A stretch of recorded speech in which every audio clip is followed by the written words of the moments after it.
Welcome to the Good News Spectacular. I'm your host, Doug Thompson. The Good News Spectacular takes you up close and personal with people and events in the journey we call life, from birth to death and beyond. Sometimes the journey of life is filled with joy, happiness, prosperity, and peace. Other times the journey of life can be filled with pain, anxiety, and fear. God never promised the journey would always be smooth. Quite the contrary. God said there will be difficult times in the journey of life. But for those who choose to believe, God also promised to be with us in the journey.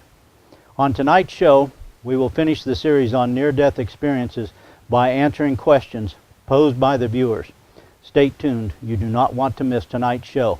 My co-host and I will see you right after this break.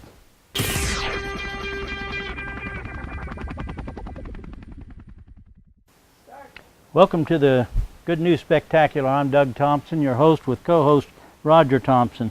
Roger, we've been following up on the show that's the near-death experience, and we knew that would be an interesting show. You were the guest on that show because you had the near-death experience. And we knew that would be an interesting show, but I didn't realize it would take on quite the interest that it has, because there are lots of people, relatively speaking, who have had near-death experiences, but what I've found is that they've come up and talked to me, but they've told almost nobody. Somebody maybe in their immediate family, but that's about it. And so when they found out that this show, the Good News Spectacular, was concentrating on near-death experiences, and by the time this show airs, well, of course, your show was the first one that we did, and you had the racing accident at Enid Speedway, and that was back on October 2nd of 1971. We followed that up with the story about Howard Storm, who was the art professor, an atheist, and had an out-of-body or near-death experience, and his did not start out so well for him. And he saw the edge of hell, and then he got to see the glory of heaven. And then our next show was on Don Piper, who wrote the book 90 Minutes in Heaven. And of course, Don was out at the gymnasium in Abilene. We brought him out for a Good News Spectacular event. Fantastic story. And so now this show is kind of going back to some of those questions that we don't have access to. Don Piper, he's a pastor in Texas, and he's extremely busy. And Howard Storm, we've already interviewed. And so I wanted to share some of those questions that have been sent back to us, because the questions are pretty universal between all of these incidences. And if people have come up to me and they've said, saw the show, saw one of the other shows, and they said, I had some questions. I said, well, tell me your questions, and I'll pass it back to Roger when I next see him when we do a show. And one of the first questions was, did you see any people? Because Howard Storm saw people. Wasn't people that he knew. Don Piper saw people that he knew. Bill Weiss didn't see people that he knew. His was in the edge of hell. Actually, his was in hell. And but Don Piper saw people that he actually knew. On your experience, did you see any people? Well, I saw a lot of people, but I did not see people who had passed on before me. The people I saw were the people at the racetrack. And I saw everyone that was there. I mean, right down, I could describe every single person there just in a heartbeat like that. And there's one thing that puzzles me a little bit about this, is that when I saw them, they were going to respond to the wreck. For example, Harold Leap, that I'd raced with for years, ran across the mud in the infield in 2 and was running over to the track, and some cars were still on the track. A lot of guys in the infield started running out towards the wreck. Keep in mind that the car was not on the racetrack, it was on the horse racing track on the outside of it. But I saw them, and I saw the Shipperts leave the grandstand, and just the terror on people's face. But I saw those people, but I did not see anyone when I was in the out of body. Nobody that had crossed over already that you knew, no relatives. And then the next question was, of course, is, did you see Jesus or God, either one? And in Bill Weiss's case, of course, he saw Jesus, and Howard Storm was positive that he was with Jesus. Don Piper was headed to see Jesus when he was sent back to earth, and you had mentioned that I saw a light and I was within the light. And it wasn't that I saw it, I was in it. Yeah, it wasn't. I didn't see a light coming. I was part of that light, and yes, I was communicating with somebody mentally, and I assumed that Jesus probably took the form of that light. I mean, I felt like that's who that was, and that I was being supported, and it's so hard to describe that feeling. But I mean, the communication we had was going on right there. When I was in that light, and that's who I assumed that was. It was an all-encompassing thing, and yes, I was talking to somebody mentally back and forth, and yeah. It wasn't audible. It was just Mentally. through thoughts. Yeah, I mean, it's like, we're sitting here, and sometimes we'll go down, and I know what you're going to say, that you don't have to say it, and then you assume I've already said it, and away we go. And, yeah. I mean, it was one of those things, but we didn't step on each other's conversation. Right. But we've got to take a break, and we'll be right back. You're watching the Good News Spectacular. Stay tuned.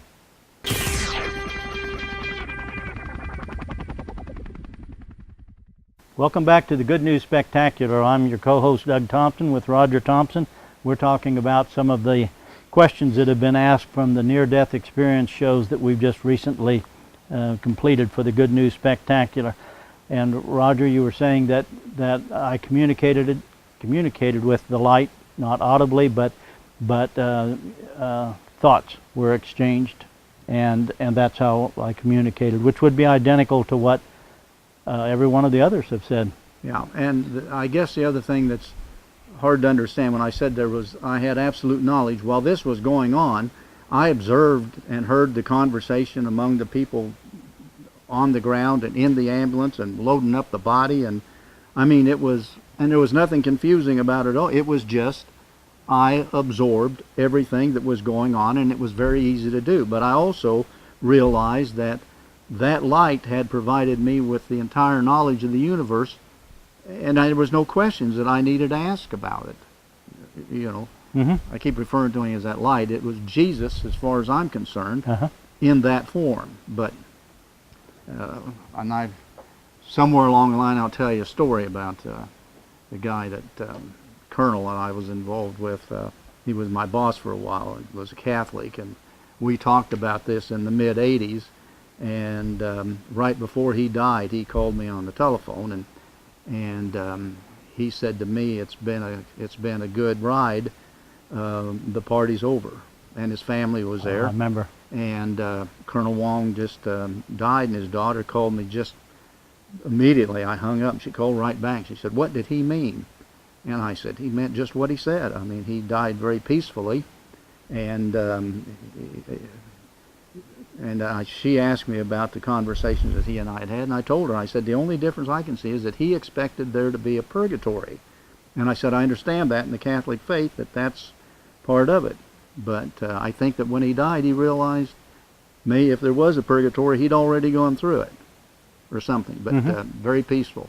Yeah. And what a great man. I thought back about it when we were talking off camera with some of this even before, and as I'd listened to Howard Storm, Don Piper, and the others in there, and I always thought about, well, it's in Scripture, of course, that Jesus says that if any man knock at the door, I'll knock at the door. If any man open the door, I'll come in, and I'll live in you, and then you will live in me. And that's exactly what happens for those who open the door, and Jesus lives in the lives here on this earth, and then upon death, they are part of Jesus' life. And that's what I've always thought of with the near-death experience as you described it. Why do you think you were chosen for the near-death experience?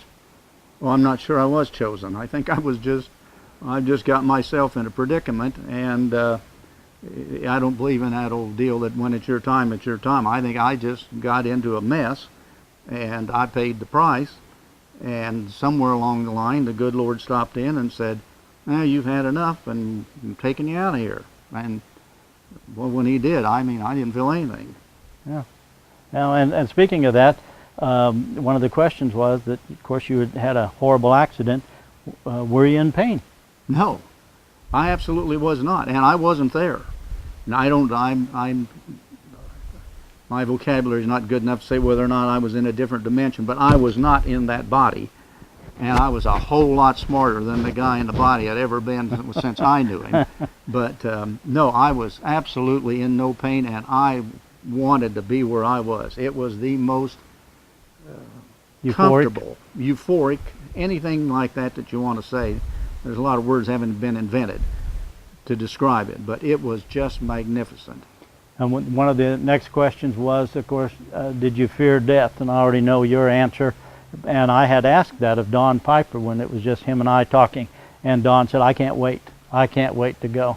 And I know you've said the same thing. I have absolutely no fear of death. Look forward to it. Absolutely look forward to it. And I did, right after that happened. Yeah. And how do you know that you didn't just imagine this, that it wasn't just your brain playing a trick on you, kind of like Howard Storm said, that as an atheist, he was prepared for the scientific reaction, that what he thought was going to be scientific, that the sparks, the signals as the brain began to shut down, that there might be memories that were recalled of relatives and the tunnel vision that would go with it. That's what he was expecting, that the end of life would look like. How do you know you didn't just imagine this?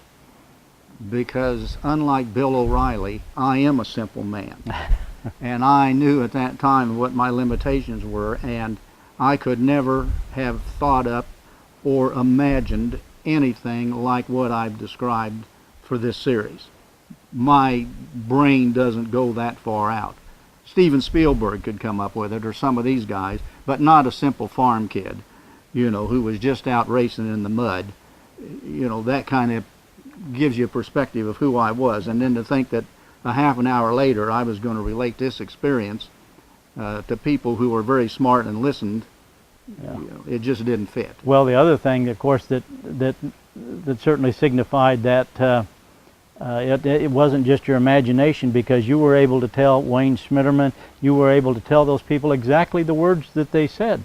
And they said, well, how did you know that? How did you recall? You weren't even there. And so you knew what every person said. You knew what Wayne said. You knew what Beulah Shepard said, and Kay Lynn. Yeah. I mean, and some of the racers there, I knew their reaction and what they were doing, and that's one very strong point. I never gave that much thought, but sure. Yeah. And then, do you think there's a heaven? Oh, yes. And a hell? Yes. We had a mother that taught us yes. early on. Yep. Yep. And when you were out of body, what form did you take? You were spirit, flesh, something else? Spirit. Spirit? Obviously spirit. And I didn't look at myself in the mirror or anything like that, but I mean, I knew I was in spirit because I wasn't there in that body, and the body was there, and I knew that there were two separate entities here. I don't know how you'd want to describe it, but and I felt I didn't have any flaws. There weren't any black eyes or any broken bones. I mean, I just felt like I was... This is surprising. Oh, we got to cut away, take a break. We're going to be back after these commercials.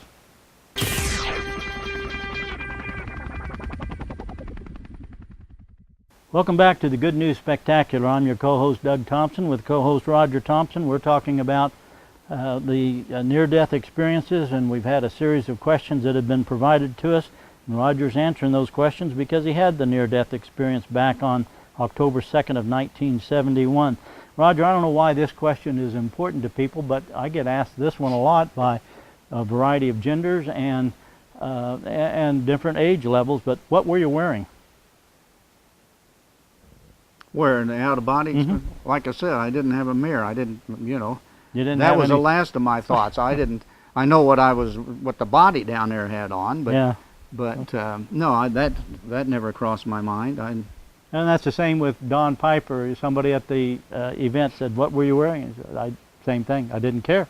Well, in those days, it probably would have been bell bottoms and a wide sport tie, coat or something like the that. Wide but purple tie. how long is that going to last in heaven? Probably not very long. Where do you think this place was when you were the out-of-body experience, when you were going through it? Where do you think this was? I don't think that heaven is in the clouds and hell is in the ground. Some of these guys that did not have a good out-of-body experience expressed the same idea, that they were elevated and they were in a different dimension or something. So I think I can't answer that, because I didn't go far enough into it. I mean, I became part of the light and absorbed and comfortable and a magnificent feeling and all that. I was elevated. Other guys have said that they were elevated and they were in hell, and they knew it, but they all started out in the same position, it seems. And some have felt like Bill Weiss, and part of Howard Storm's was that he was going down. And then when Jesus got him, and Bill Weiss said the same thing, he was going up. So he had that feeling that he went down. Don Piper's happened in the blink of an eye. And others have said that they traveled through a long tunnel. And as they traveled, they saw relatives that they knew. Of course, we'll never know what experience each will have. But at least in your case, it just felt like I was in, would it be a different dimension? Yes, blink of an eye, I was right there. And the next question was, did it happen in the blink of an eye? And Instantly. It did instantly. Yep. Could you see colors? Yes. And could you describe the colors? Because I oftentimes hear, of course, the appearance of heaven, different than the experience that you had, but like Don Piper said, I saw colors, I saw things. I can give you the adjectives that I may know for those colors, but he said, I don't have any way of describing them. They were so different, so beautiful. Well, the color that I got was the light. It was bright, but it wasn't like the lights we have here. It wasn't blinding. It wasn't like the sun on a hot day where you look into it. It was a bright, warm, yellowish color, kind of a yellow and white, like a white diamond, you know, a color similar to that. And as far as the people on the ground, I distinguished their colors without a problem. And like the wrecker driver, you know, with his plaid flannel shirt that was the check flannel blue and white, I think. But whatever. But I mean, in the colors I could see of the people on the ground. My color, I was enmeshed in this soft light, and that's a color that dominated my experience there. And the question was, could you see everywhere? Meaning, even greater than the racetrack, could you see everywhere? Yeah. Yes, I could see everywhere. What distance are you talking about? Well, I'm talking about I could see You the could see whole the world. I could see the whole world. And that doesn't mean I zeroed in on what each individual person was, but I could see, I guess when I say the whole world, and that I realize the relationship of those people at that time to the world. And I didn't see my family back home and some of those things, but or where everyone else was. I just saw the world as a whole and our place in it at that specific time on October 2nd. Okay. I know that sounds All right. not a good answer probably, but that's the way it was. It's an accurate one. When your body was transported in the ambulance to the hospital in Enid, how did your form get to the hospital? Because you weren't in the ambulance, were you? The body was in the ambulance. Body was, but I saw the whole thing. I saw the ambulance driver and Wayne and everything. I was again elevated above the ambulance. I wasn't on the ceiling. I saw the whole thing, and when I got to the hospital, it was they went rolling the guy in there, and that's when I'd had this discussion. You weren't on the ceiling of the ambulance. No, I wasn't on the ceiling of the ambulance, but there might have been a fly or something up there, but it wasn't me. But anyway, when we got into the hospital, then that's when I came back, and then I felt the pain. As soon as you got back in the body. Oh yes. That's yes. the same that Don Piper said. I had no pain, and all of a sudden I was back in the body, and I was so mad. Yeah, I wasn't in the shape he was in, but in my case, I made the decision, and I knew what I was going back to. Obviously, I wasn't going to die because that had already happened. So I knew that I was going to be in pain, and I knew I was going back to that body. But I made that decision. I could have stayed where I was and gone on, but. Which is interesting because, see, Don Piper didn't have the choice. He wanted to stay. Howard Storm wanted to stay. Nope, you're going back. Bill Weiss was sent back. He didn't have the option. He was sent to hell specifically to see it and come back and tell about it. It wasn't any choice. He didn't want to stay there. Right. And of course the same thing with Bill Weiss's story is very similar to Howard Storm. And he said that Jesus came, the light came to me. And as that light was approaching, even before I could see the light, that the creatures were getting away from him because they didn't want to be there when the light got there. And so, you know, as we said here, we only got about 30 seconds of this program to go before we wrap it up, but there's people sitting at home and they say, this is just ridiculous. What do you say to them? Well, like I said, when we were very young, we grew up in the faith. We went to church. We believed, you know, and no matter how we acted somewhere after all of that, inherent in us was a strong belief in the Lord and Jesus, and we never wavered from that, no matter what happened. So the only thing I can say to you folks is that you have the advantage of talking to some people who have been to the other side and seen it and are aware that it's there. It's like the Bible says, we have our own free will. And my own free will was exercised one day when I was above the dimension of where my physical body was, and I got to make the choice. And I think other people that don't get to make the choice, God is not willing to say to you, it's time for your free will to kick in because we need you back on earth for some reason or the other. I don't know. You're asking me to explain something from somebody way above my zip code. You've been watching the Good News Spectacular. Thanks for watching.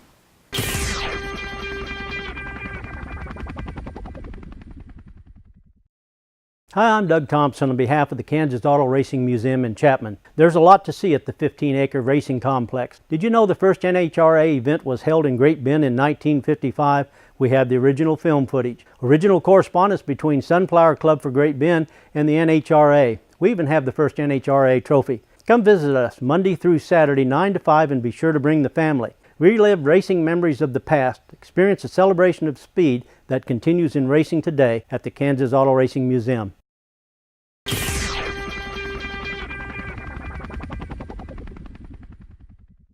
Welcome back to the Good News Spectacular. I'm your co-host Doug Thompson with Roger Thompson. Hope you've enjoyed today's show. Roger, there was some tough questions that the viewers sent in to us. Interesting questions. Well, they were interesting, and they were difficult questions and things I had not thought about.